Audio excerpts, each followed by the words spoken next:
30 novembre, on y est, c'est la fin du mois, c'est la fin d'un mois peut-être particulier pour certains. Les mois passent, mais ne se ressemblent pas toujours. Ce mois-là est un mois particulier. Il est le mois de la naissance et le mois de la disparition.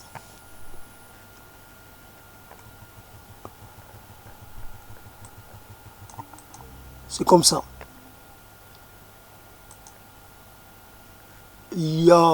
C'est une réalité qu'on peut évidemment essayer d'augmenter ou pas. Une réalité qu'on essaie de surtraiter, surinterpréter, surexploiter ou pas. Voilà donc un moment qui n'est pas tout à fait comme les autres moments. Un moment un peu spécial. Voici que le temps est redevenu le temps normal. Le temps que j'ai pu connaître auparavant. Le temps qui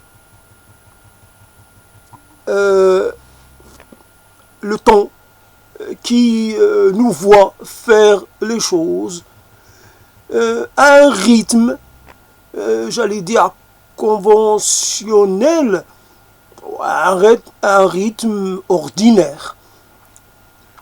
Je passe la serpillière, je la passe à un rythme à peu près semblable à tous ceux qui y ont passé ou sont en train de passer ou passeront la serpillière, car s'il s'agit là d'un mouvement éminemment, comment dire, j'allais dire, c'est un mouvement qui transcende un peu le temps et l'espace. Passer la serpillière, quelque chose qu'on fait, qu'on a fait, qu'on fera et refera de façon, je veux dire, sans jamais en avoir fini. Quand on ne passera plus la serpillière, ça voudra dire à ce moment-là qu'on est soit devenu impotent, soit mort. La serpillière, quand même par ce biais-là, devient un symbole de vie et un symbole d'un certain prolongement. Le prolongement d'un état qui est le nôtre depuis toujours, pourvu que je reste dans cette disposition ou dans cette comment dire, dans cette maîtrise de mon corps qui me permet justement de passer la serpillière quand je juge que c'est le moment de la passer. Voici donc le temps, la temporalité ordinaire qui en fait est devenue une temporalité extraordinaire. Quand on est dans un certain état d'esprit, on fait les choses au ralenti, quelquefois très ralenti. Alors ce ralentissement, évidemment, souvent associé à un état dépressif, à un état presque, j'allais dire, catatonique, à un état qui n'est pas un état un peu pathologique. Voilà, voyons, disons les choses un peu tout court, un état pathologique. Voilà, donc quand on retourne vers un état normal, à ce moment-là, il ne s'agit pas d'une accélération, en réalité, il s'agit juste d'un retour à un temps normal. Et on voit un peu, on constate qu'on est en fait capable de venir à bout d'un certain nombre de tâches qu'on jugeait totalement impossibles à terminer. Voilà que cette chose se fait en quelques coups de, quelques coups de main, rapidement. Alors, ça s'étonne, j'ai encore cette rapidité, cette célérité, cette efficacité, purée. Ah ben dis donc, comme quelqu'un qui, en fait, finalement, depuis longtemps, oubliait ce que ça voulait dire, l'attachement, l'amour, le fait d'avoir une sorte d'élan pour l'autre, et qui découvre cela, il se dit, mais c'est pas vrai, j'avais tout ça en moi, et qui était caché, qui était inaccessible, vous voyez, tout ce que je suis en train de faire, je suis en train de vraiment séduire quelqu'un, et j'essaie de l'éprouver, j'essaie de me dépasser, j'essaie de faire le beau, et et cela m'était devenu totalement étranger. Voilà. Donc, je parle et je mange, je me suis dit, pour une fois, je vais pas accepter la réalité telle qu'elle est. Je mange depuis très longtemps seul.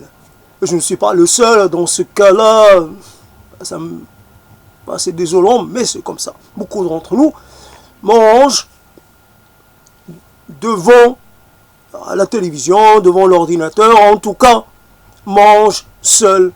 Un plateau posé sur les genoux ou un plateau posé sur un élément surélévateur, et peu importe. Et finalement, voilà que je m'étais préparé quelque chose que j'aime, ou quelque chose que j'avais, mais que j'aime que moyennement.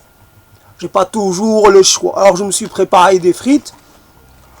J'ai mis des oignons dedans, les oignons ont cramé, ce qui fait que les frites ont l'air cramées aussi. Mais finalement, voilà, les acrylamides, qu'est-ce que je dois en penser? Et moi, les graisses, etc., me sont plus ou moins déconseillées, même de façon assez claire et nette. Et je mange ce qui reste, autre chose, une sorte de reste de comment on appelle cela, le truc provençal, un peu le mélange de ces fruits d'été, courgettes, et aubergines et poivrons. Voilà donc quelque chose qui me vient, c'est un don que quelqu'un m'a fait, et ce don, je l'ai prolongé. J'en ai mangé un peu, je l'ai mis au congélateur, après je l'ai décongelé, ça fait quelque temps que je m'en nourris en le sortant du frigo et en mangeant un peu, puis en le remettant. Voilà, il y a une sorte, il y a là quelque chose qui résume fondamentalement une situation totalement inacceptable. Ça ne doit pas exister. Je n'ai pas de vis-à-vis pour pouvoir lui parler. Alors j'ai la webcam, c'est pas que je la, comment dire, je la dénie, comment dire, c'est pas que je la dévalorise. Cet acte-là a une valeur aussi, c'est pas spécialement, et l'outil, c'est l'outil. Lui, il est neutre dans cette affaire. Mais il n'empêche que je suis devant quelque chose de totalement inacceptable. Et cela dure depuis une éternité. Voilà, seul, cela veut dire ça aussi. Et seul, cela veut dire aussi qu'on est incapable, finalement, incapable d'être dans la réalité avec tout ce que la réalité peut recouvrir. On est diminué. À qu'il puisse arriver, on est diminué. Et on a besoin d'un complément. Nous sommes des êtres et on manque de supplément, de complément, d'augmentation. On parle de réalité augmentée. L'être humain, depuis longtemps, fait l'expérience de la vie augmentée grâce à l'autre. L'expérience augmentée, par le fait d'avoir quelqu'un à côté de soi, en face de soi, et d'avoir pas seulement quelqu'un, mais d'avoir quand cela est possible, d'avoir une foule de gens. Vive la foule! Vive les gens sans les gens, le nombre! Vive la multiplicité! Vive la foule, voilà. Et finalement, et puis, il y a la foule de stimulation. Ça n'arrête pas.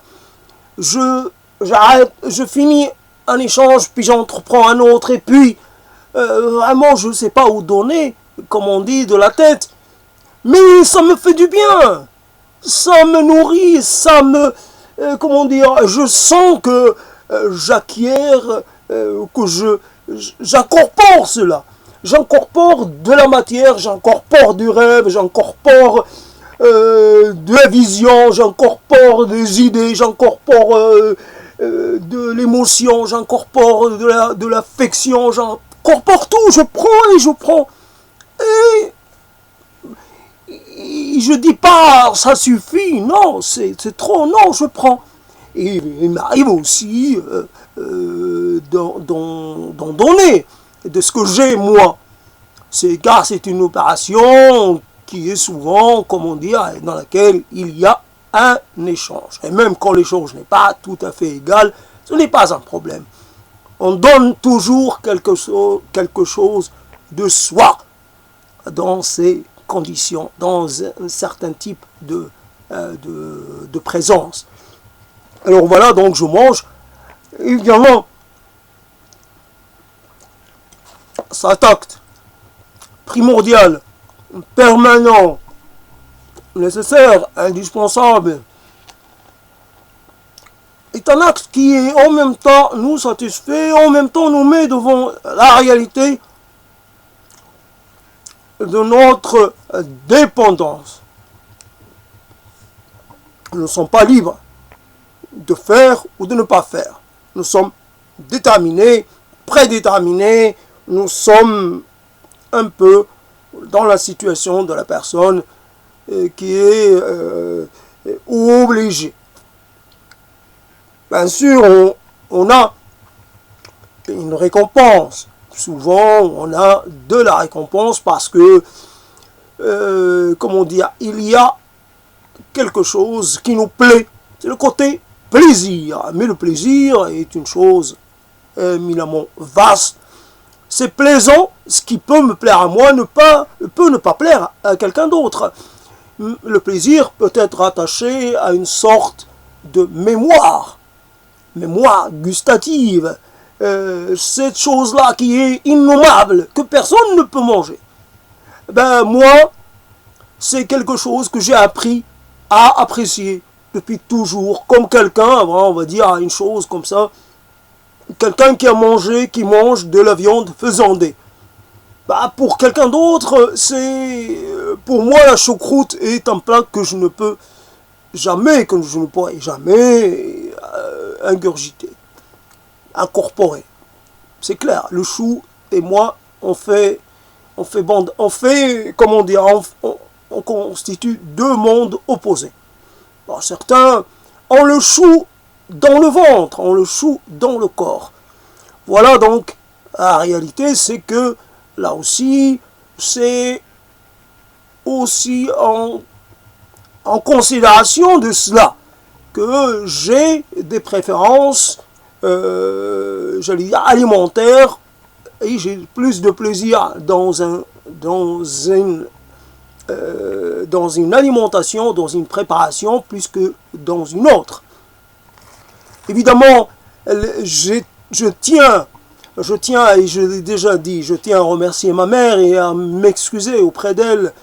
Cette mère qui ressemble évidemment à toutes les mères, je ne surévalue pas la mienne, loin de là, mais elle nous prépare des jus de tomates, les gazpacho à la marocaine, et c'était très bon.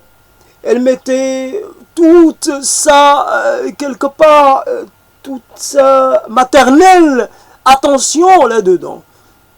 Il était parfait, comme beaucoup de choses que ma mère faisait. Bien sûr, dans cette histoire-là, je ne suis pas du tout... Je suis loin d'être objectif, je suis loin d'être comment dire, c'est une sorte d'affirmation un peu très facile à contester, mais bon, c'est comme ça.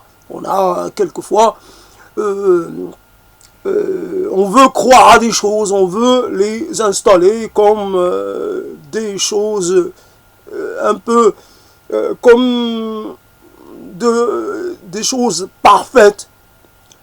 Et le poisson que ma mère préparait était parfait. Le congre préparé par ma mère était parfait. Les diverses préparations autour de l'agneau étaient parfaites.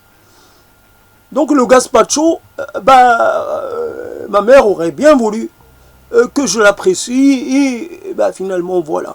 Donc ce gazpacho à la marocaine, donc, dont je ne connais pas les histoires et dont je ne connais pas les composants de façon détaillée. En tout cas, il devait y avoir du citron peut-être dedans pour contrebalancer le goût sucré de la tomate. Il y avait plusieurs ingrédients, mais c'était bon. Et quelque part, merci à ce cadeau de l'Amérique, à ce sang amérindien quelque part. C'est, voilà, la tomate,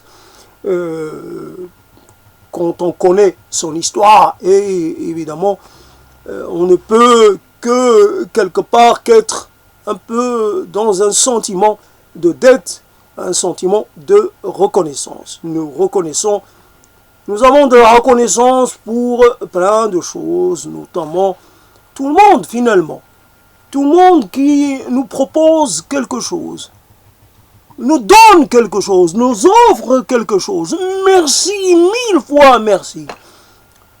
Parce que cette chose, peut-être quelquefois, il y a des dons auxquels on ne s'attend pas. Et c'est peut-être là aussi une autre occasion d'affirmer notre dette. Voilà, la dette, elle ne pourra jamais s'éteindre. Voilà, comme on dit, l'action de justice est éteinte. Cette dette-là, elle ira au-delà. Elle restera vivante tout au long, tant que, quelque part, le monde continuera d'exister. Alors, voilà des choses. Simplement,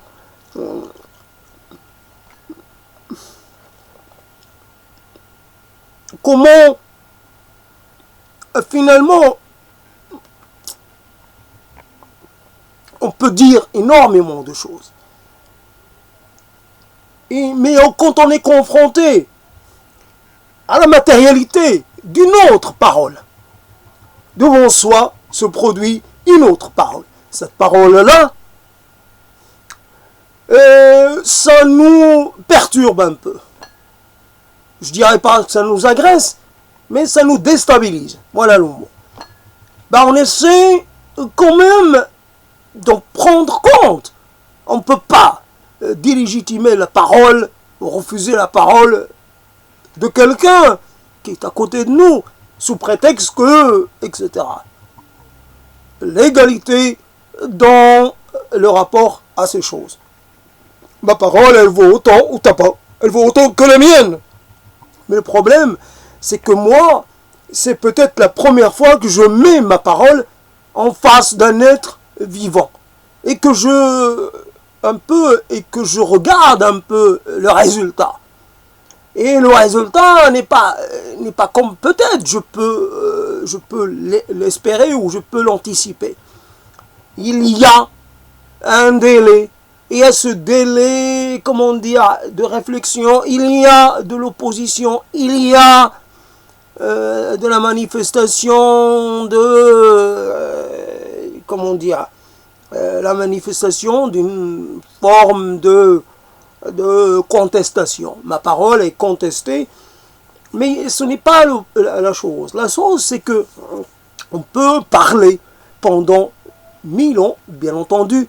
La parole est souvent un peu en difficulté, parce qu'on n'arrive pas à rester sur une seule ligne et on multiplie un peu les allées et venues. On est donc comme ça, on crée énormément de lignes, alors qu'on voudrait peut-être rester sur une seule ligne pour garder de la cohérence au propos. Et cette perte de, j'allais dire, d'homogénéité, cette perte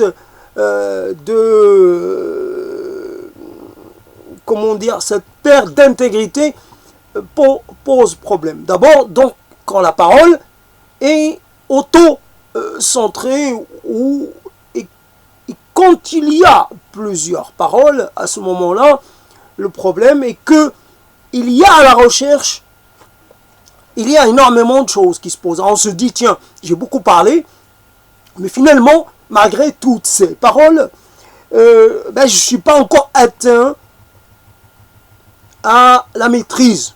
Je ne parlerai pas de la perfection, ça c'est une chose impossible à atteindre, mais au moins à la maîtrise. Alors en fait, finalement, un simple constat. Le premier constat, qui est le constat le plus évident, c'est quand vous entendez l'écho de ma voix. Et ma voix n'est pas ma voix ordinaire. Bien sûr, j'ai monté un peu le son, mais le volume. Mais fondamentalement, c'est parce que j'ai parlé que j'ai cette voix. Et que j'ai cette sonorité-là. Autrement, j'aurais été encore dans une sorte de monocordie qui m'est devenue habituelle, qui m'est devenue coutumière. Là, je suis sorti de... Et là, on l'entend. On ne le voit pas, on l'entend. On le sent, on l'éprouve, qu'il y a du changement. Voyez-vous comment... Moi, je veux dire, vicieux. J'ai une parole, d'abord seule, après j'ai une parole partagée, après moi, qu'est-ce que je fais? Je viens de nouveau mettre la parole partagée un peu sous mon jugement.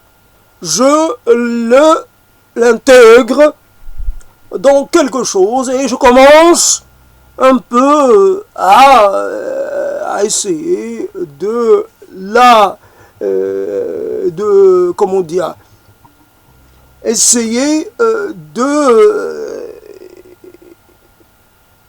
d'indiquer sa valeur.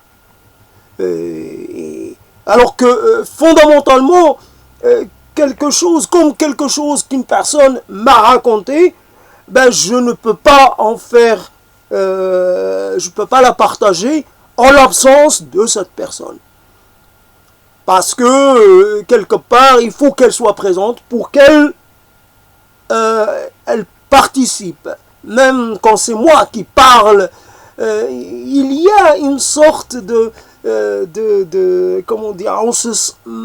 sorte de mal-être dans cette opération-là. Et d'avance, évidemment, je demande pardon si par un biais ou par un autre, je d'interprète d'une façon qui peut ne pas plaire à la personne qui aura partagé un moment avec moi. Et si le récit et finalement j'allais dire le procès verbal que je fais de moments partagés, si j'en fais quelque part, si j'en fais une estimation qui est trop orientée ou trop, j'allais dire, trop singulière, trop quelque chose. Alors voilà, donc je commence à m'essouffler déjà.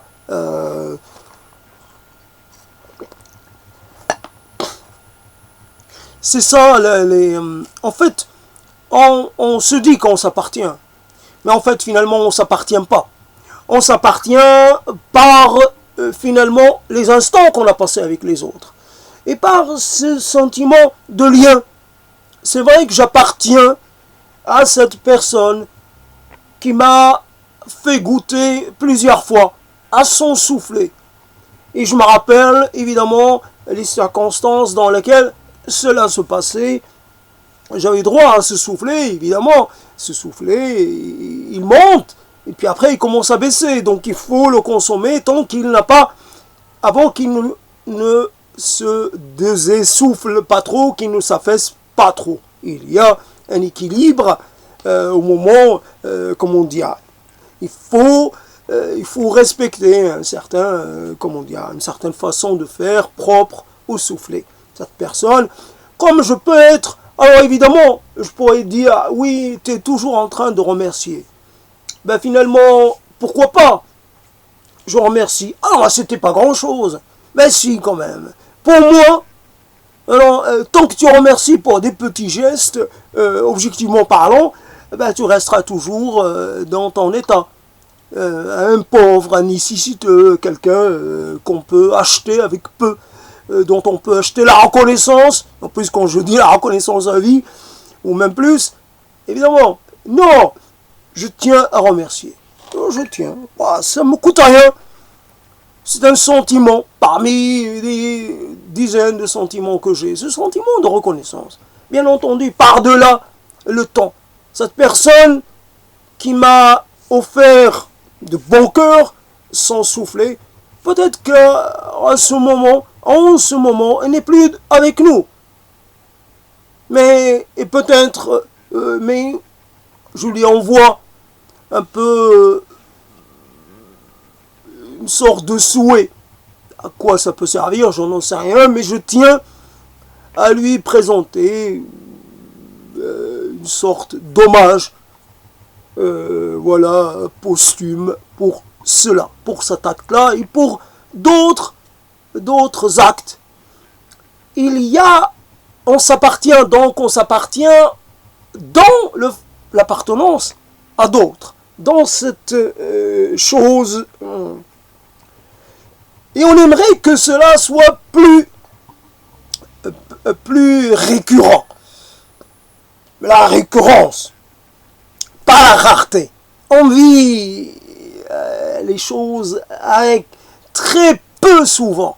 Alors évidemment, c'est, comment dire,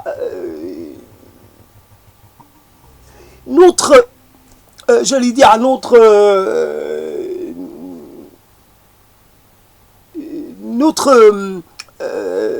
compte à reconnaissance, il n'est jamais plein. J'aimerais avoir vécu avec plein de gens pour lesquels j'aimerais avoir des reconnaissances. J'aimerais avoir une reconnaissance pour un tel, un tel, un tel, à l'infini.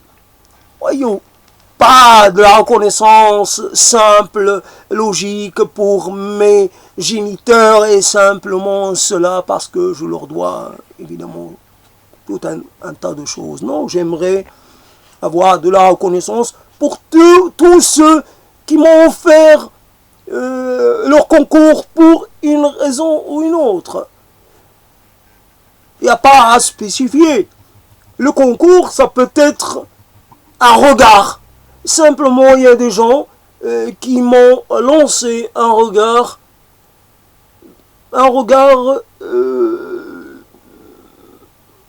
beau regard. Un regard, j'allais dire, chaleureux, ou un regard bienveillant, ou un regard accueillant, pour ne pas utiliser ce terme de bienveillance qui est trop...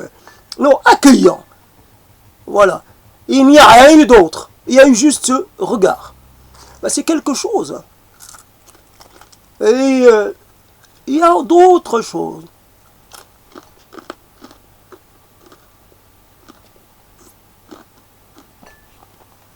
Voilà, j'ingurgite des acrylamides et après...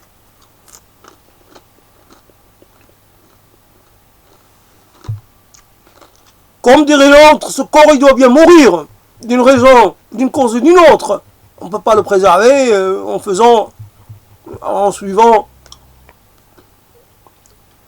tout un tas de règles. Le corps, il faut bien qu'il... D'ailleurs, il n'a pas entendu ma réflexion pour commencer à perdre de sa superbe. Ce corps-là est atteint un peu dans sa matière fondamentale. Il est atteint dans sa structure. Voilà. Mais,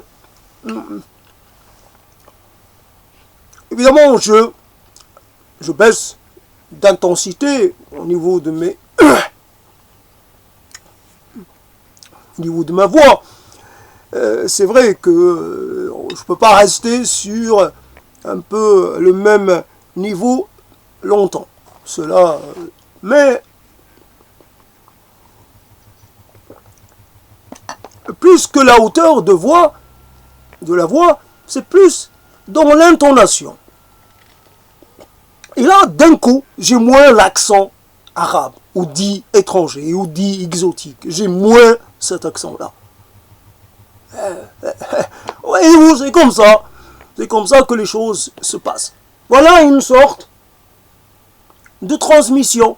Je dirais pas du mimétisme, mais dans le contact de l'autre, il y a une sorte de réalignement sur quelque chose que nous considérons comme un peu la référence. On revient s'installer dans une position ou dans un registre vocal ou dans une... Alors évidemment, le fait de s'enregistrer modifie la voix immanquablement. Mais au moins, on n'entend pas certaines choses. On n'entend pas certaines choses. Il y a une inflexion dans la voix qu'on n'entend pas. Enfin, c'est comme ça que moi, j'entends ma voix et j'entends c'est... Et évidemment, j'arrive à consonner. Voilà l'intérêt. J'arrive à vraiment à mettre les consonnes là où il faut, à faire en sorte de créer des sortes de coups sonores. Je sonne, je tonne, je frappe, comment dire, j'assène. Voilà comment on peut dire les choses. Et voilà cette chose qui m'a échappé, de l'autorité dans la voix. De l'autorité dans la voix qui vraiment m'a manqué depuis tant d'années. Voilà les choses que l'on peut faire et ressentir et être amené à dire. Dans cette chose-là, quand on voit, voilà ce que font les autres. Voilà la magie de ce contact. Voilà la chose. Alors, tout à l'heure, j'étais plus dans ma réflexion autour, puisque j'étais dans une position un peu d'interrogation et de remise en cause. Je me disais, tu aurais pu mieux assurer. Et j'étais en train de penser, mais j'étais plus pour l'esthétique ou l'esthétisation d'une conversation qu'autre chose. Alors, l'efficacité n'est pas toujours la chose la plus, j'allais dire, la plus à privilégier. Dans l'efficacité, on peut perdre la sincérité. Mais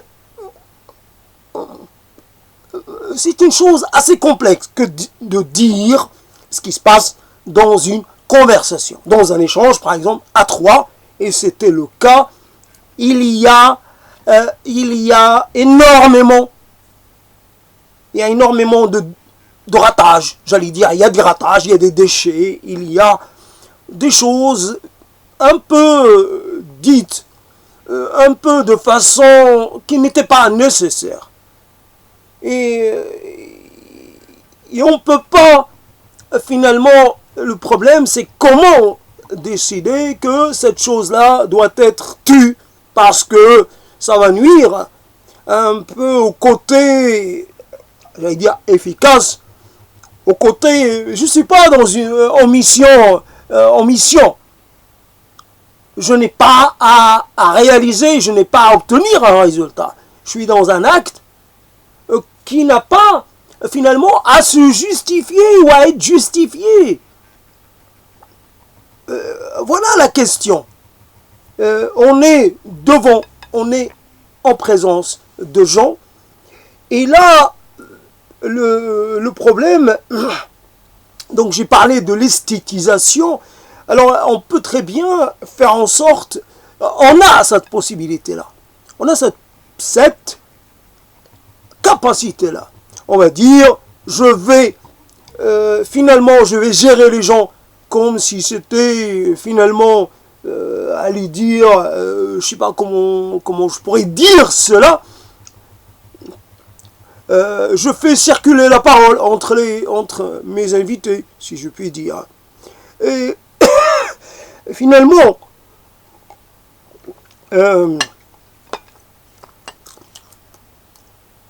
j'alimente la conversation. Je l'oriente. Qu'est-ce qui est en fait? Qu'est-ce qui reste? Qu'est-ce qui reste? Il reste, en fait, finalement, je reviens, et je suis désolé de revenir dessus, c'est cette histoire de psychanalyse, de séance psychanalytique. Alors, on m'a dit, et je complétais par Lacan, que je considère toujours comme un escroc, parce que je me permets cela. C'est ma liberté. C'est léger. Mais c'est comme ça. Qui, finalement, c'est entre deux séances. Ce qui est important. Après, on peut toujours, avec le temps, ce qu'on a pris pour, quelque part, une vérité un peu fixe, on peut commencer à la relativiser. Ce n'est pas vrai. Ce n'est pas vrai que on peut, en peu de temps, en 10 minutes, on peut nourrir le discours interne de quelqu'un.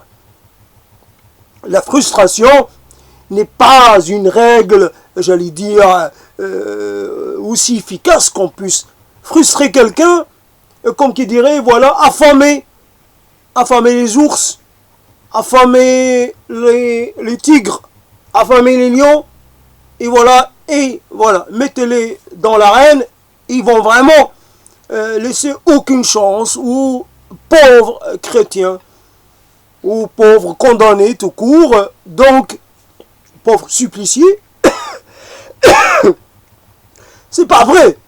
C'est pas, on peut pas affamer, il y a une limite. Oui, sous-alimenter, d'accord, mais affamer, non. Alors voilà, donc on peut dire, oui, c'est ce qui reste, c'est ce qui n'a pas été dit dans une conversation.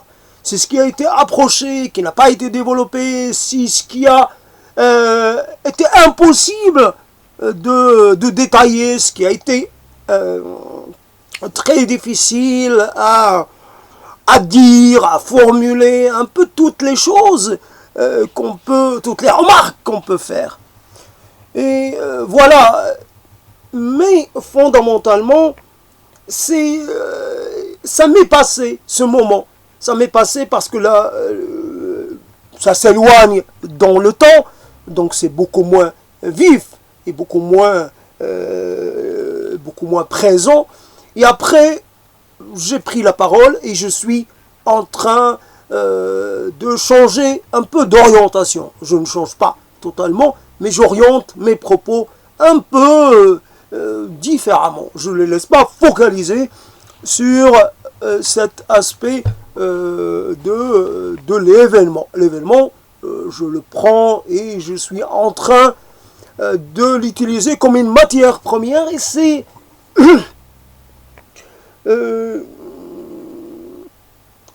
pourrait poser la question. Pourrait poser la question simplement. Si on mettait une personne devant un choix, j'allais dire cornélien, une expression que je n'ai pas entendue depuis un siècle, et un choix impossible à faire. Alors, je ne sais pas si le cornélien ça correspond à ça, mais bon, peu importe. Donc, un choix difficile, donc on lui dit, voilà, soit tu sauves quelqu'un, soit tu sauves un manuscrit exceptionnel, unique, un manuscrit qui n'existe que dans un seul exemplaire. Est-ce que tu vas sauver un être humain ou est-ce que tu vas sauver le manuscrit? pourrait dire, là aussi, on pourrait étendre cela, dire, voilà, il y a un écrivain, il est en train il est dans une position un peu désespérée, il faut le sauver du feu. Est-ce qu'il faut sauver l'écrivain? Est-ce qu'il faut sauver ses manuscrits? Voilà, on peut poser la question comme ça. Qu'est-ce qui est important? C'est de réussir à converser ou de réussir à passer, à être présent pendant un moment aux côtés de gens pour lesquels vous avez de l'estime. Voilà, donc ce qui est important, ce n'est pas de réussir une conversation parfaite, cela est finalement même pas désirable, voilà, même pas. Et alors, donc j'ai appuyé trop sur ma voix, bien entendu, je connais le risque, et donc voilà, ma voix se fatigue, évidemment, mais je suis plus l'arabe, je suis plus dans une sorte de tonalité plus pourquoi finalement avoir honte d'être un peu quelquefois différent, mais parce que c'est comme ça, j'aime pas spécialement mon accent, il y a des accents partout dans le monde que je n'aime pas, simplement. Il y a des accents que je n'aime pas, je trouve que, voilà, c'est pas assez mélodieux à mon oreille. D'autres, je ne sais pas lesquels. Donc finalement, comme on parle de langue médiane, on veut s'installer dans une sorte d'accent médian, un accent neutre qui n'est, en fait, que ne correspond à aucun territoire précis. Je veux avoir un accent qui finalement me fait pas appartenir malgré moi à quelque chose. Voilà, je veux pouvoir finalement être entendu par mes mots, par mon intonation, par les propos que je tiens, par leur pertinence, leur impertinence, bien entendu, là aussi, par leur intelligence, s'ils ont la capacité de bien expliquer une situation, de bien la déterminer et voilà, et etc., etc. Voilà ce que je dis, quel est son intérêt. Voilà. Donc finalement, on peut être comme ça dans une sorte de voilà. Donc,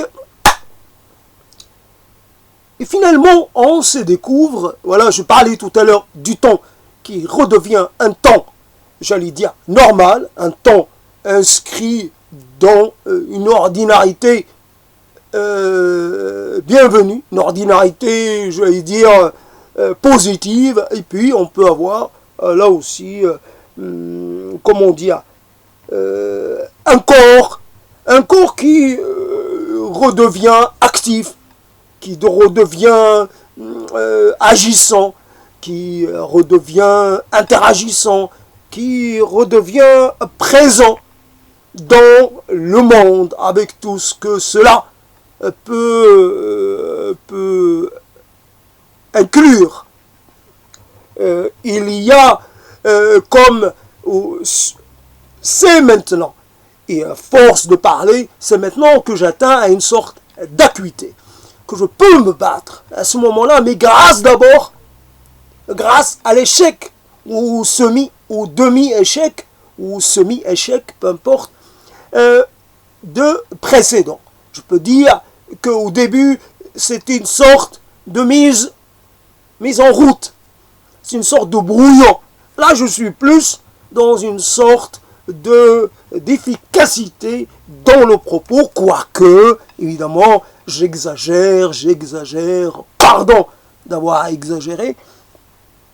Mais la question centrale qu'on peut soulever et qui demeurera toujours pensée, présente, c'est comment finalement derrière tout cela, car cela n'est finalement qu'une sorte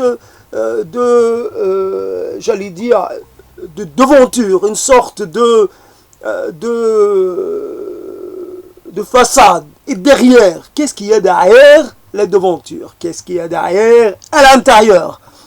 On a accès à l'intérieur. Qu'est-ce qui fait? Aujourd'hui, on m'a informé de quelque chose, et cette information, il est évident, il est certain, définitif, qu'elle va rester, qu'elle va m'accompagner tout le restant de mes jours. Sauf si je suis atteint d'une amnésie particulièrement agressive, et à ce moment-là, je peux perdre, mais voilà. En tout cas, l'information dont je pouvais me passer, mais qui finalement me fait un peu penser à ce qui pourrait m'arriver, c'est certain, ça va m'arriver, mais pas pour la même raison, mais ça va m'arriver, puisque c'est inclus dans le processus de dégradation propre à ma défaillance, à moi, mais c'est surtout que il y a quelque chose. Alors évidemment, je reviens vers la religion, et dans mes propos, il y a comme ça quelques références, soit à des concepts en relation et directement issus de la religion, et j'allais dire, de cette quête d'une sorte de monde intérieur, d'une sorte d'appartenance, d'appartenance à quelque chose de plus que le monde terrestre. Il y a, voilà donc finalement, dans cette affaire de la souffrance, le fait de faire face à la souffrance. Je dirais que par rapport à la religion, il y avait une promesse, il y avait quelque chose qui pouvait permettre d'espérer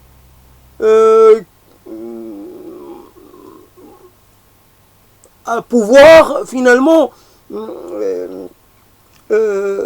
vivre dans un monde dans lequel il n'y aurait pas la souffrance. La souffrance, ici, dans le monde ici-bas, c'est normal. C'est normal, le monde de la chute, le monde du péché, c'est normal qu'il soit ainsi. On ne peut pas s'attendre à ce qu'il soit totalement confortable,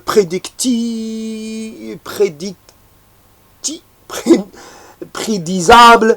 On ne peut pas toujours, comment dire, y vivre de la manière la plus aisée possible. Ce monde nous réserve des traitements quelquefois très douloureux. Nous sommes atteints dans nos corps, dans l'intégrité de nos corps, et aussi dans l'idée que nous nous faisons un peu de nous-mêmes. Nous perdons aussi des parties de nous-mêmes, mais nous perdons aussi la capacité de rester liés à nos corps, liés à ce monde, et liés à nous-mêmes dans le passé, à nous-mêmes. On devient un être amoindri. Mais bien sûr, il y a quelque chose que nous perdons en cours de route. Et c'est les gens qui peuvent, à un moment donné, ils ont cette chose qui les rassure un peu. Ça ne veut pas dire qu'ils ne soient pas traversés par des questions et par des doutes. Mais une chose quand même leur promet peut-être un meilleur lendemain. Une vie autre, la vie ultime, qui sera peut-être moins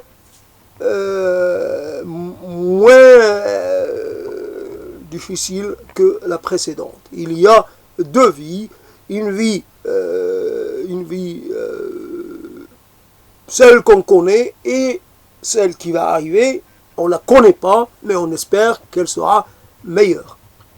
Donc cette capacité, cette possibilité de se projeter dans un avenir, quand ceux qui n'ont pas de religion n'ont pas la possibilité de se projeter nulle part. Pour eux, il existe une fin, tout ce qui est de plus ordinaire, tout ce qui est de plus, j'allais dire, de plus gris, de plus fade et de moins reluisant. Ce corps-là, il va se décomposer, et c'est tout. Alors que on sait que le corps est habité par l'âme. Et le corps n'est pas, et l'âme est un peu indépendant du corps. Donc finalement, le corps peut disparaître, mais l'âme, elle, va rester. Donc on ne perd pas tout dans cette affaire-là. Ceux qui ne croient pas n'ont rien de tout cela. À qui pourraient-ils adresser leur prière? Il est possible que tout le monde prie, croyants et incroyants. Nous sommes souvent mis devant des situations qui nous laissent dans un sentiment de désespoir et d'impuissance absolue. À ce moment-là, on peut émettre une prière. Une prière peut-être courte, une semi-prière même, enfin une demi-prière, mais on prie quand même. On prie, on se dit, tiens, Brahma, Bouddha, Odin, Dieu autre, peu importe, un ancêtre, peu importe, un esprit, tout ce qui peut se présenter. Même Zeus, s'il est possible d'invoquer Zeus, peu importe, Mitra, tout ce qui passe. Pour peu, voilà, il s'agit d'obtenir un salut, d'obtenir quelque part une sorte de recevoir quelque chose. Recevoir quelque chose en compensation, peut-être, pour la peine que nous pouvons ressentir, pour les difficultés que nous pouvons éprouver. On veut et aussi dans les moments où nous n'avons pas la possibilité d'obtenir le concours et l'aide et l'appui des autres, puisque les autres peuvent être aussi dans la même situation que nous. Alors viens pleurer dans mes bras, viens pleurer dans mes bras, et je viens pleurer dans tes bras. C'est difficile. Voilà. Je me rappelle ma mère, et ma mère, évidemment, c'est mon Dieu, et c'est comme ça. Et je le dis parce que c'est dans le cours de la parole. Je ne m'attendais pas du tout à faire une chose pareille. Il ne faut pas prendre les choses à la lettre. Soyez attentifs. Ne tombez pas dans le piège du littéralisme. Donc voilà, ma mère, je l'ai surpris un jour. Enfin, je l'ai surpris, c'est une façon de parler. Je lui ai demandé où elle allait. Donc elle partait, présenter ses condoléances à quelqu'un. Elle avait un mouchoir avec elle.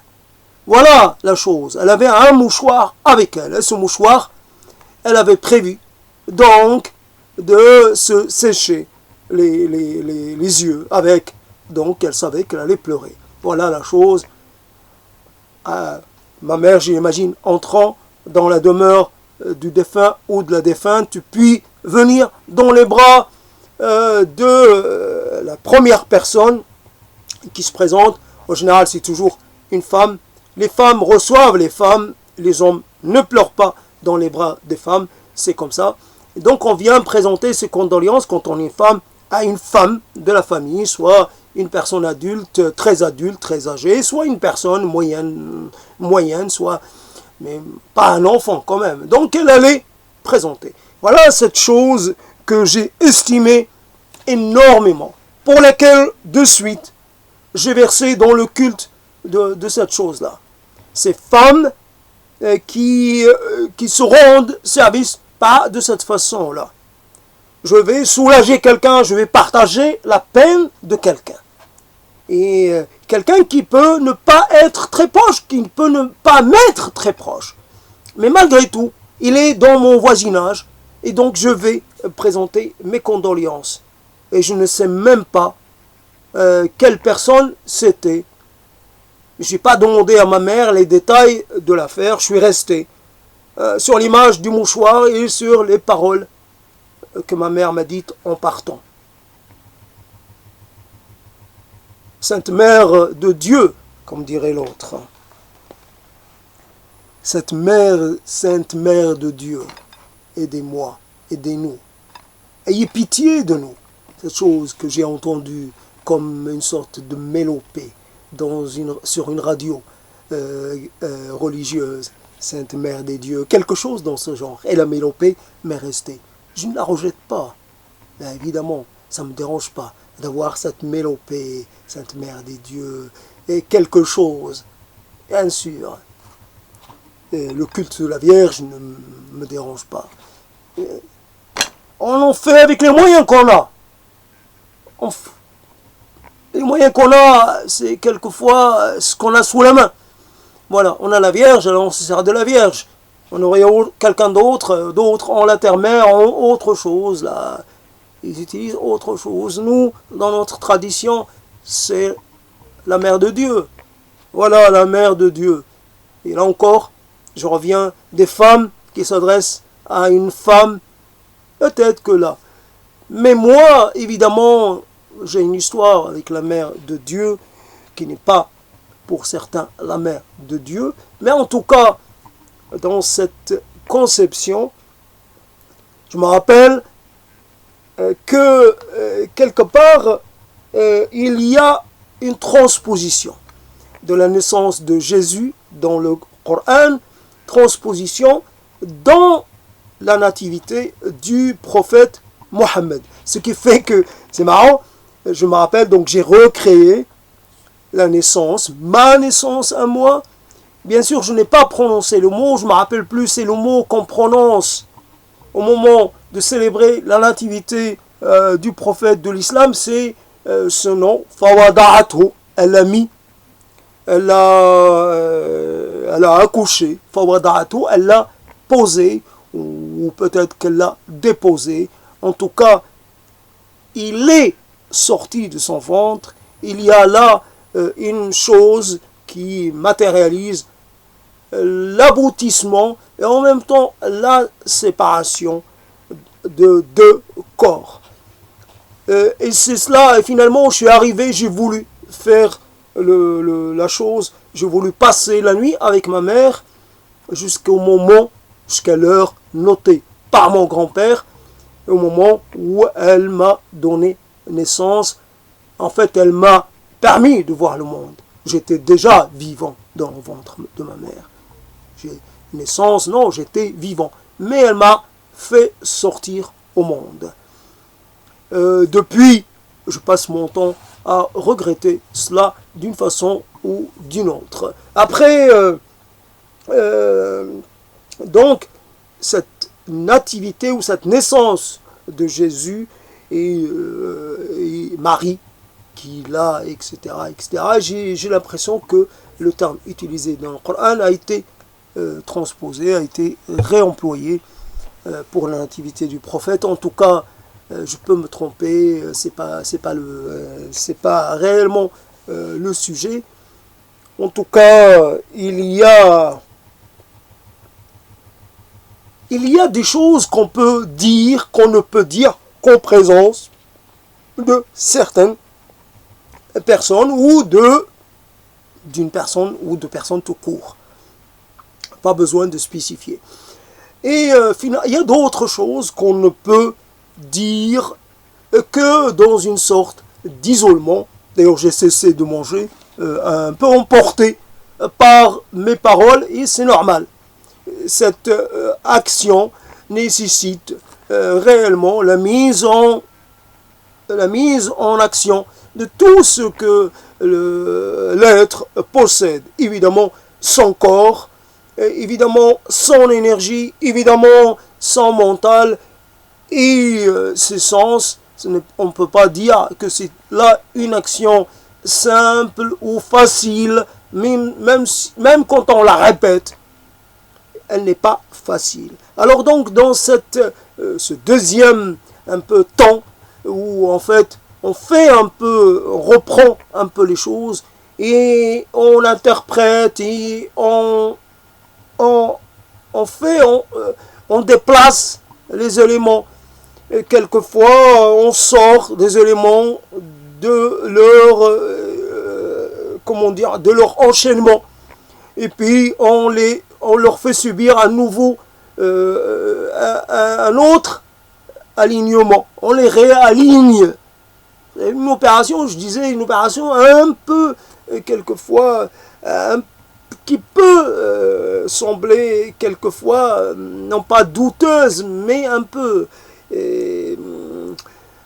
pas très correct. Voilà, pas très correct. C'est comme ça. Ça manque un peu de correction. La correction, sont nés pour être corrigés. La correction. Partout, il faut s'attendre, il faut se préparer à être corrigé, à être repris, à être ramené vers le droit chemin. La correction. Alors voilà donc plein de choses qui peuvent être dites. Je commence à perdre de l'énergie nécessaire pour rester présent dans le propos. Et voilà, donc il y a un moment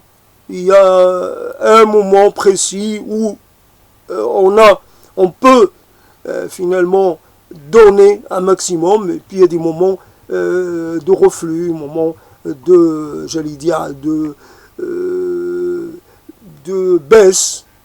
Je suis traversé par la baisse de régime. Je ne sais pas si je peux récupérer de nouveau de la puissance. En tout cas, je vais essayer. Les frites ont refroidi, se sont refroidies. Voilà, les choses restent un peu devient un peu dans une autre réalité. Je suis lié à ce plateau, en même temps, j'en suis un peu je m'en suis un peu écarté. Comme cette chose, voilà, nous sommes en fait finalement dépositaires, et c'est là une chose que j'aimerais un peu souligner. Nous sommes dépositaires, et c'est ça qui m'intéresse quelque part dans la diversité ou dans l'empilement des mondes. Et il y a des choses qui ont traversé les siècles, il y a des légendes, et quelquefois un peu comment on appelle cela? On appelle cela un peu, non pas des préjugés, mais des sortes de vérités admises comme, je trouve pas le terme, en tout cas, il y a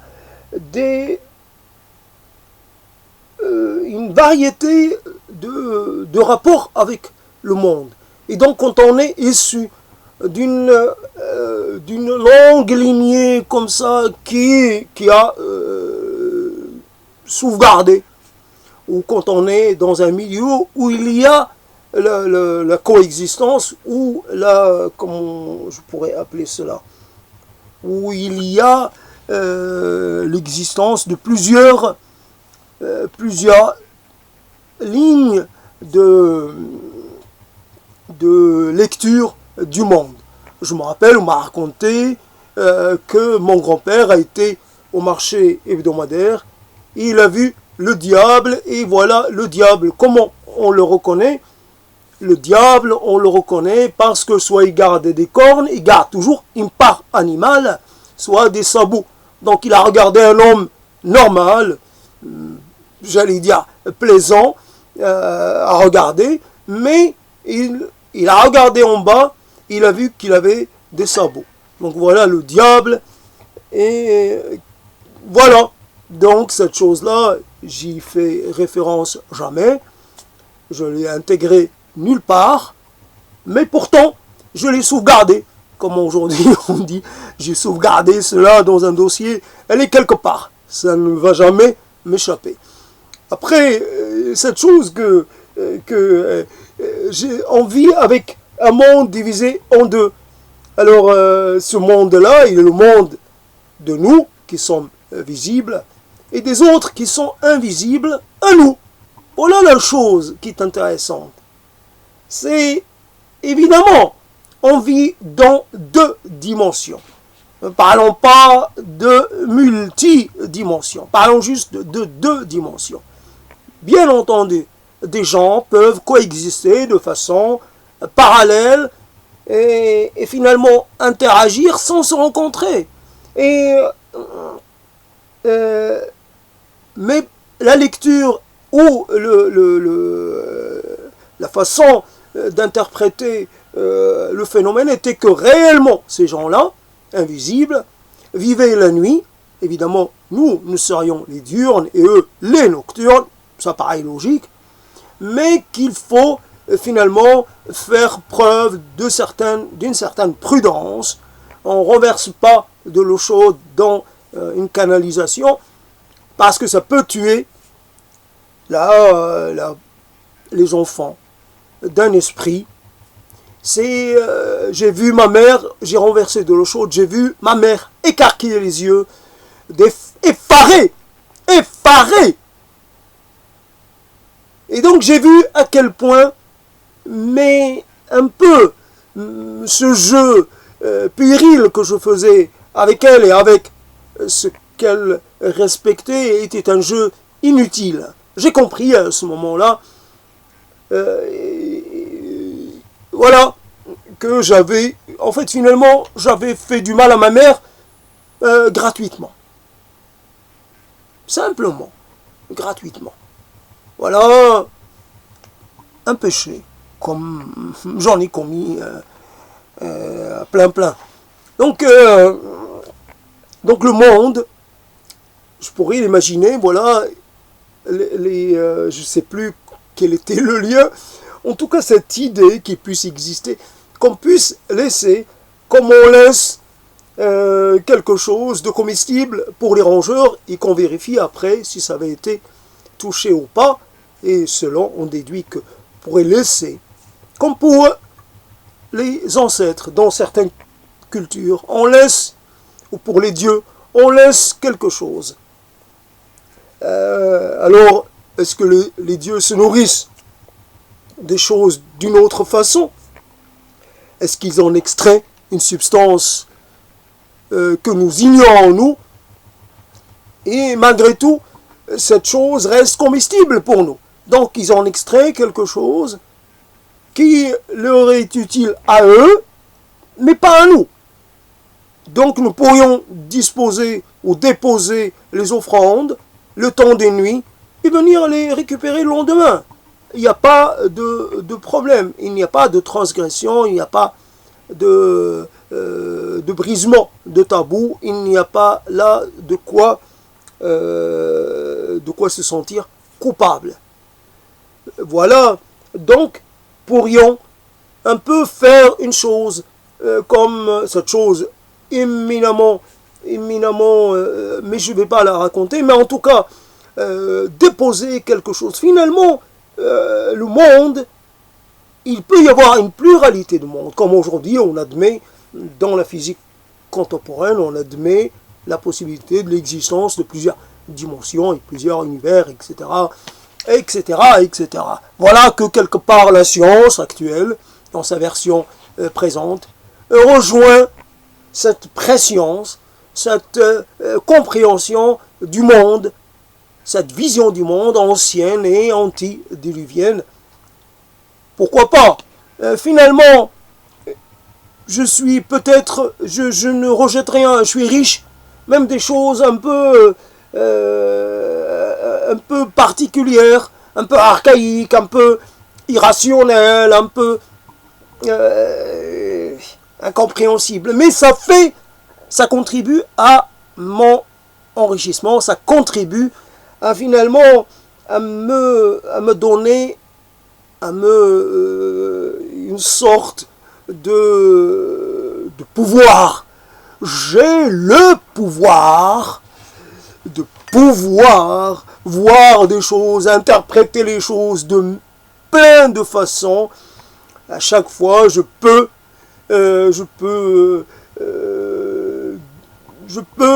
présenter une version. Et quand j'en ai un peu fait le tour, je passe à une autre version.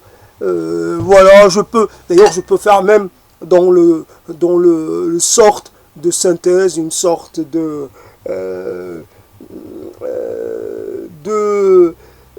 je prends tout. Je prends le vaudou, je prends tout.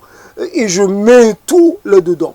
Et finalement, je commence à investir les choses autour de moi de plein de pouvoir et je peux voir du mystère partout. Là, c'est du mystère. Là,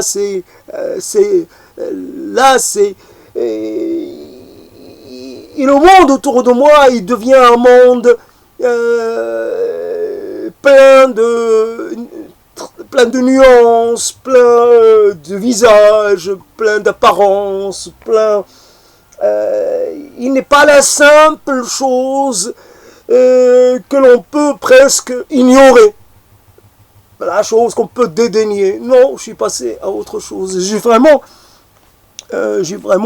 J'épuise un peu dans mes forces les plus profondes pour pouvoir rester présent dans la parole, et je commence à vraiment atteindre un peu les limites surtout voilà. Donc je vais être obligé d'arrêter bientôt. Et donc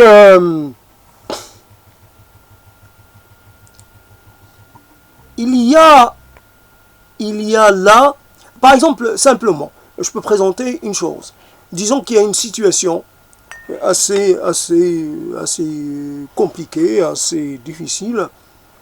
Cette situation permet à des gens de se rencontrer. Finalement, ces gens-là n'auraient pu ne jamais se rencontrer. Alors qu'est-ce qu'ils doivent dire? Heureusement qu'il existe des moments comme ça qui obligent les gens à se retrouver, à faire communauté. Heureusement. Mais à ce moment-là, est-ce qu'il faut donc accepter la difficulté? Parce que quand même, elle peut déboucher sur quelque chose d'appréciable. Alors, qu'est-ce que je peux dire?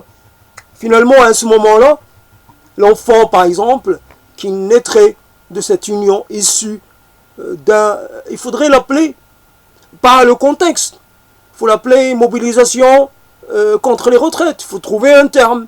Il faut le lier au contexte. Et voilà un peu la situation. Là, j'ai pris un exemple assez particulier, mais en général, je ne sais pas comment dire. Vous faites une salade composée. Une salade composée, il faut quand même mélanger.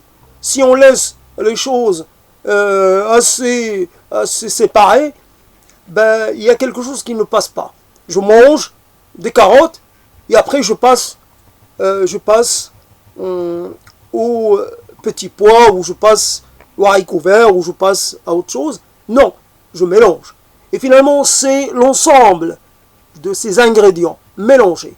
Un peu le jus du grain de maïs, mélangé aux fibres de la carotte, aux fibres d'autre chose, qui va finalement produire un effet qui va potentialiser même un peu les parfums ou les textures des éléments.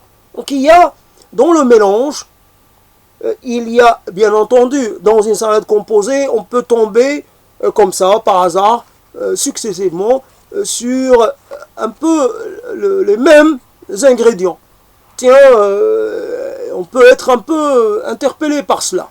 Bien sûr, dans le mélange, on perd un peu sa capacité de choisir. On est un peu devant le fait accompli quelquefois. Mais nous gagnons dans le fait de nous mêler les uns aux autres. Parce que nous procurons énormément d'occasions pour faire parler des parties de nous-mêmes, pour les faire un peu s'exprimer, pour leur permettre d'exister, de prospérer et d'apparaître. Et on est finalement multi-possibilités, multi-potentiels, multi-paroles, multi-langages, plein de choses. Et cela ne peut exister, ne pas apparaître, et ne peut que quand le contexte, quand les conditions lui sont favorables. Donc donner soi-même, comme ces gens qui disent, voilà, cette plante, il faut la faire pousser dans un sol, ce sol doit être comme ci ou comme cela. Il faut un sol nourricier. Il faut quelque chose qui puisse nous nourrir selon nos besoins. Et c'est d'avoir les pieds dans le monde, les pieds dans la réalité. Et à ce moment-là, nous pouvons commencer à monter vers la surface et connaître le phénomène de l'émergence et ainsi pouvoir accéder à la lumière, toujours vers la lumière, dans cette ascendance, dans ce mouvement que nous attendons tous, l'ascension, à tous les sens du terme, que ce soit une ascension métaphorique, que ce soit une ascension spirituelle, que ce soit une ascension sociale, que ce soit une ascension, je ne sais pas comment la qualifier, une ascension, je veux dire, langagière, pouvoir accéder à des niveaux, à d'autres niveaux du langage, à d'autres niveaux de l'interprétation du monde, progresser. Et dans cette affaire que nous avons, parce que nous creusons, n'oublions pas qu'à un certain moment, nous avons accumulé suffisamment de choses et il y a des choses auxquelles nous n'avons pas accès parce que nous n'en avons pas le besoin ou elles se perdent parmi le reste. Donc comme nous sommes un peu dans des situations qui nous imposent de varier, et nous approches de varier, nous paroles de varier, nous propositions, à ce moment-là on cherche partout, en nous-mêmes. Et quelquefois nous trouvons quelque chose. Et là aussi le côté, on a des choses et on a envie de les voir un peu exister. Voilà, il y a une chose partager. Voilà le côté partage de la chose. Alors pour finir, bien entendu, c'est comme ça que les paroles s'enchaînent. Il n'y a pas spécialement à dire quoi que ce soit là-dessus. C'est une sorte de j'allais dire, c'est quelque chose contre laquelle on ne peut pas finalement, il n'est même pas finalement préférable de la reprendre. Il faut laisser un peu une sorte de spontanéité jaillir comme ça. Spontanéité, bien entendu, qui n'est jamais absolue, mais qui quand même là manifeste et sonore. Voilà, il y a un côté brouillon, un côté, j'allais dire, mélange de tout. Il y a de tout et c'est cette contribution et c'est ces parties-là qui forment la totalité qui est un instant, qui est finalement ce moment passé un peu moment qui est extrait du temps ordinaire, que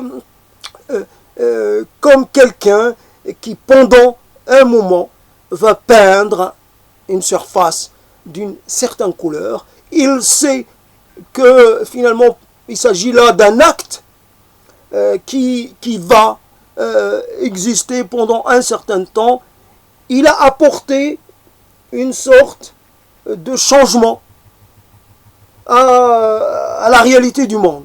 Mais évidemment, soyons totalement conscients des limites de ce changement. La matière même du mur va se décomposer avec le temps. Et la matière de nos mots, elle aussi, elle n'est là que pour un temps bien limité. Il ne faut pas penser que les choses auront une postérité ou illimitée. Ça apparaît à un moment et ça peut disparaître comme c'est venu. Du néant revenu à un néant, quelque chose dans ce genre. Ce n'est pas venu du néant, c'est pas vrai, ça vient de loin, c'est une sorte de choses prises ici ou là, et comme quelqu'un qui rentre dans sa cuisine, il se demande qu'est-ce qu'il va faire, ben, il prend ce qu'il y a, il fait quelque chose avec ce qu'il a sous la main, et ça peut changer. Le lendemain, ça peut être autre chose, c'est jamais la même chose. Un ingrédient peut être disponible à un moment, et puis quelque temps après, ne plus être là. Donc finalement, voilà des mots qui viennent, des paroles, des propos, des cheminements, et puis voilà, donc on passe de quelque chose à d'autre, et c'est cela. Donc finalement, il y a plein de choses que l'on peut dire. En fait, on est en lutte. C'est clair qu'on est en lutte, mais c'est un terme un peu bateau. Être en lutte contre soi-même, contre ceci, contre cela, ça ne veut rien dire. Strictement rien dire de précis. C'est une phrase un peu un passe-partout. Mais malgré tout, on est dans un sentiment, un peu d'interrogation. On sait, on a devant soi une réalité qui est la nôtre et celle des autres. Cette réalité, on ne sait pas comment se comporter vis-à-vis d'elle. On ne sait pas comment l'interpréter, comment en faire le tour, comment l'interpréter, comment finalement l'approcher. Il y a des réalités, j'allais dire, parallèles, mais fondamentalement très proches. Parallèles, il y a, comme pour cette histoire de deuil, cette histoire, le deuil, je ne peux pas dire j'ai plus de légitimité à parler de deuil qu'un autre. Je n'en ai pas plus qu'un autre. C'est d'ailleurs, on aimerait dans une sorte de vision comme ça des choses, on aimerait être le seul à pouvoir se distinguer. Tiens, finalement, ce que moi j'ai perdu, ben, personne d'autre l'a expérimenté. Donc je peux me prévaloir d'une singularité à moi. Et non. Tu perds ta mère, je perds ta mère, il perd sa mère, il m'arrive une chose, il t'arrive une chose, alors finalement, quelquefois, ça peut faire penser que l'échange n'est pas possible. Qu'il y a là une sorte de... comment dire, on met côte à côte des choses, mais finalement, ces choses-là, elles ne se mélangent pas. Ton deuil à toi, finalement, il n'y a que ça qui existe pour toi. Et mon deuil à moi, ben finalement, pour moi, là aussi, je suis dedans. Et c'est ce qui peut un peu sembler, comme ça, nous sembler quand on est dans une situation comme ça. D'ailleurs, on a un problème avec notre deuil. Comment le vivre, comment continuer d'exister après ce type d'événement, après cet arrachement, après cette rupture, après ce qu'on peut considérer comme un amoindrissement, comme un appauvrissement. Comment faire, puisque nous savons quelquefois que nous ne pouvons plus finalement remplacer les gens, que ce que nous le perdons à jamais, que c'est une qualité de la relation, et c'est terminé, elle s'en va avec la personne partie, et voilà, on doit vivre avec un monde qui se rétrécit de plus en plus, qui s'appauvrit de plus en plus, et c'est cela. Alors, finalement, il y a les mots, il y a l'émotion. Et quelquefois, l'émotion, elle est relativement, j'allais dire, elle se fait désirer. Elle se fait désirer, elle joue avec nous, elle est plus que capricieuse, elle vient pas. Elle vient pas. Alors, j'aimerais pouvoir pleurer, mais je pleure pas. L'autre aimerait pouvoir s'effondrer, mais il s'effondre pas. Il garde sa prestance, il parle de cette chose qui lui est arrivée, qui est totalement affreuse, mais il en parle comme si c'était arrivé à quelqu'un d'autre. Il en fait le récit de façon presque, quelquefois on pourrait dire, plate. Non, c'est pas plat. C'est pas plat. J'ai utilisé ce terme à dessein parce que je voulais un peu provoquer, mais ce n'est pas vrai. Il y avait de l'intensité. Mais voilà. Il y a donc des choses, si, en fait, en compensation de ces pertes répétées, on avait accès à une meilleure compréhension des choses et des relations entre les choses et de notre situation et de notre place, si on avait... non, on n'a rien. On n'a rien, on échange. On n'a que, comment dire, un sentiment de fresque. Oui, je suis un bâtard dans le sens où je n'ai pas de légitimité. Finalement, c'est l'autre qui aurait dû rester et moi qui aurait dû s'en aller. Qu'est-ce que j'ai, moi, plus que lui, qui me permet de pouvoir encore profiter des choses de la vie? Non, non. J'aurais dû partir, moi, et prendre sa place, etc., etc. Donc, je suis une sorte de, j'allais dire, de grossièreté, je suis une sorte de malformacité, je suis une sorte de monstruosité, je suis une sorte de chose qui ne devrait pas exister parce que elle est un peu, j'allais dire anachronique, non, mais elle est, j'ai plus de place, ma place, elle n'est plus, je dirais, oui, vive, le roi est mort, vive le roi, non, j'ai pas de royaume, alors qu'est-ce que je peux récupérer? Je récupère quelques sous, je récupère quelques pierres, un peu de poussière, non, ça ne s'appelle pas un royaume, ça. Donc finalement, c'est pas une juste rétribution, compensation. Non, je demande quelque chose qui a son poids, qui a de la valeur. Voilà. Tu montes comme quelqu'un qui dirait, oui, plus tu avances vers le ciel, plus tu te détaches de quelque chose. Alors évidemment, on peut se détacher, d'abord commencer à se détacher des choses matérielles, et puis après on commence à se détacher de nos spécificités, de nos prétentions, de nos revendications. Plus je monte, et finalement, plus je fais un peu, j'ai accès à une compréhension qui me permet de renoncer à une chose qui était importante pour moi auparavant.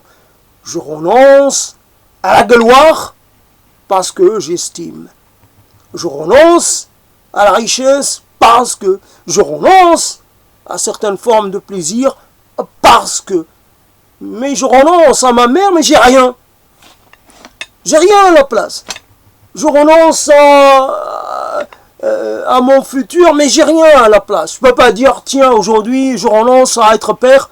Tiens, il y a quelqu'un qui va venir frapper. Merci, la société de demain vous remercie. Vous avez fait un effort, vous êtes vraiment les gens à distinguer. Vous avez droit, d'ailleurs, à la reconnaissance éternelle de la nation. Vous nous avez évité, vous avez participé à nous éviter le pire. Le père, bon. Donc, je renonce à ma postérité et ça ne se ressent même pas. Bah, ça fait rien. Tant d'autres l'ont fait, tant d'autres le feront. Un de moins et le monde et la terre a mieux. Trop d'humains, trop de mioches, trop de ceci, trop de cela. Non! Et pas trop. J'ai renoncé malgré moi, il ne faut pas croire. J'ai pas renoncé par conviction. J'ai renoncé par la force des choses. Mais moi, je veux des mioches. Je veux que ça crie. Je veux que ça s'agite. Je veux que ça se dispute. Je veux crier. Moi aussi, je veux taper. Je veux donner des fessées, moi aussi. Je veux torcher. Allez! Et allez, et moi aussi, et tiens, viens voir papa. Allez, là, viens toi, allez, viens. Petit malin là. Et voilà, j'ai le vocabulaire. Je suis prêt. Vraiment, il me manque rien. J'ai la voix, je peux avoir la grosse voix. Je peux vous faire peur, je peux regarder avec les yeux qui vous clouent sur place. Bien sûr. Je peux évidemment faire l'inverse. Je peux rassurer, je peux protéger, je peux dire les choses qui font plaisir, je peux récompenser, je peux. Voilà. Donc finalement, cette prise de parole, elle se termine de cette façon. Merci à ceux qui m'ont rendu visite, qui ont permis l'existence de cette parole, car sans eux, elle n'aurait pas existé. C'est totalement, j'allais dire, c'est arithmétique. Il n'y a pas de contestation à lui opposer. Donc voilà, donc finalement,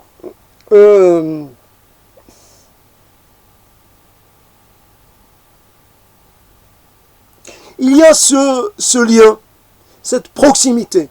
Alors cette proximité avec l'autre, c'est toujours une question délicate, proche et lointain. Comme on peut retrouver un peu de cette proximité, cet éloignement à l'intérieur de nous-mêmes. Nous réagissons d'une certaine façon, et quelquefois nous avons l'absence de réaction. Quand nous regardons, nous ne comprenons pas. Il y a une chose qui nous fait réagir, et une autre qui nous laisse sans réaction. Comment cela se fait? Il n'y a pas de justice à ce niveau-là. Donc l'autre, il est là, et en même temps, le langage, parce qu'on a le langage, et parce qu'on a les routines du langage, et parce qu'on a des choses déjà toutes prêtes depuis longtemps qui attendent, ou des choses qui ont été utilisées, qui sont de nouveau, qui veulent être réutilisées. Il y a énormément de choses comme ça qui viennent interférer. Alors le langage, il est, bien sûr, c'est un moyen important, mais en attendant, bientôt, il devient une sorte de barrière. Barrière, finalement, je pourrais, et là j'aurais aucun souci à le faire. Aucune retenue à le faire, parce que je dirais, oui, voilà, le chien, quand il rencontre un autre chien, il lui crie pas dessus. Il n'y a pas de cri, il n'y a pas de sang. Il y a d'autres façons de prendre un peu connaissance et de se rapprocher. Et finalement, nous, on devrait, si on avait le moyen, tiens, tu viens et je te sens. Je te sens, je m'approche de toi et je te sens. Et peut-être je te goûte. Et peut-être je peux faire plus. Et peut-être qu'on peut faire l'amour, tiens. Parce que c'est peut-être et peut-être. Et tout est possible. Mais tout sauf le langage. Tout sauf le langage dans son versant le moins intéressant, le moins original, le moins